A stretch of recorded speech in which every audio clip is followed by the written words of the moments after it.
What's up with y'all? I know it's been a little minute, but go ahead and drop y'all another video. It's something I've been putting off doing for about a week now since I ordered it. But I have the Velossa big mouth for my 2018 3.6 V6 Camaro, and since my wife wrecked my car, and yeah, all this is loose, it's pretty much easy for me to install. But pretty much there are two ways that you can go about doing it.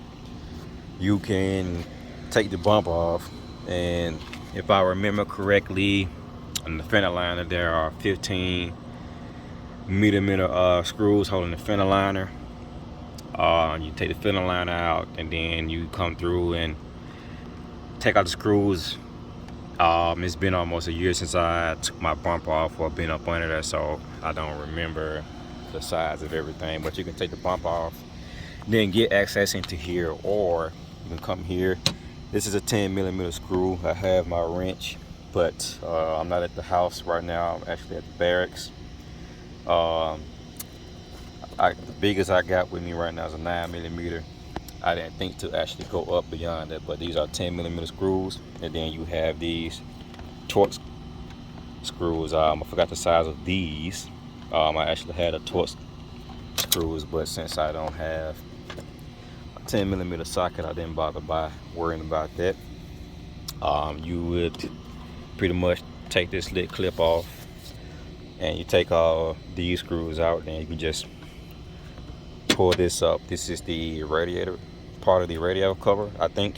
Forgot the name of it, but what you would need to do is you can take something flat, or you can just pull it off by hand. I kind of did both. Use a screwdriver, and I pulled this piece off. These little clips were hugged up into this hole here and here. So with this actually being broke, I don't have to remove any of these, so it'll be kind of easy to just kind of push this down, flex it out, and put this in here. And it comes with these screws and this plate here. So pretty much what you would do is you can take out the bumper, or you can just come in through here. You don't have to take out the bumper. Taking out the bumper would be the longest way to do it. I would say that this is the fastest and the easiest way to do it, but in my case, going through here is the easiest and fastest way. So I'm gonna go ahead and get this installed. I didn't really look at the instructions, but from what it looks like, let's see. Yeah, these two screws don't go back here. I'm gonna actually have to take a look at the video, or well, the instructions, and see exactly where this metal plate goes. Looking at here, yeah, but I need to see exactly which holes these mount in. I had to go back. I've been running back and forth from home. It seems like it may go in through this hole and this hole, but once I get everything installed, I'll kind of show you exactly how it's supposed to go in. So once you get this in here, you would take this plate here. So the back of this is kind of curved in right here.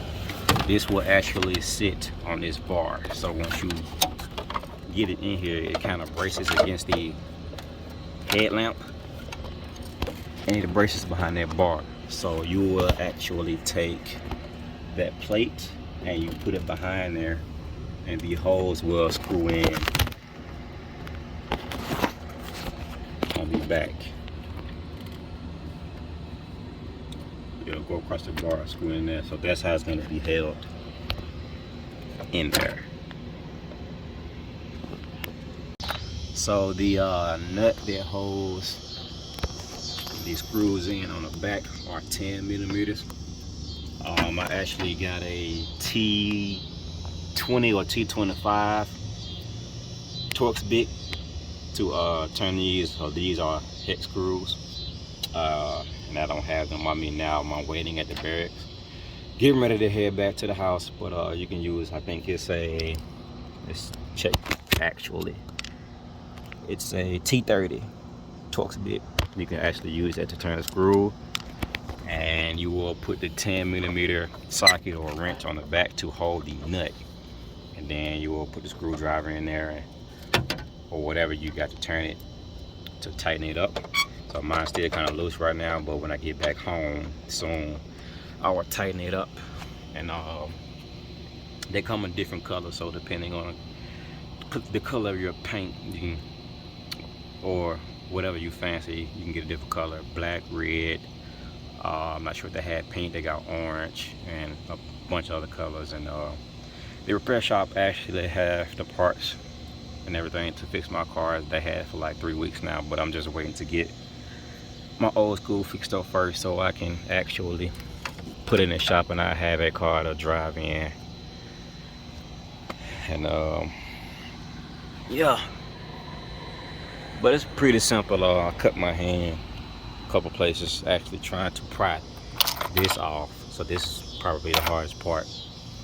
But yeah, you will just pretty much come in through here. You probably honestly don't even have to take the entire bumper off. You can probably just loosen all this up, come in through here. That way you can pull the top of the bumper back and just reach in through here and get everything done.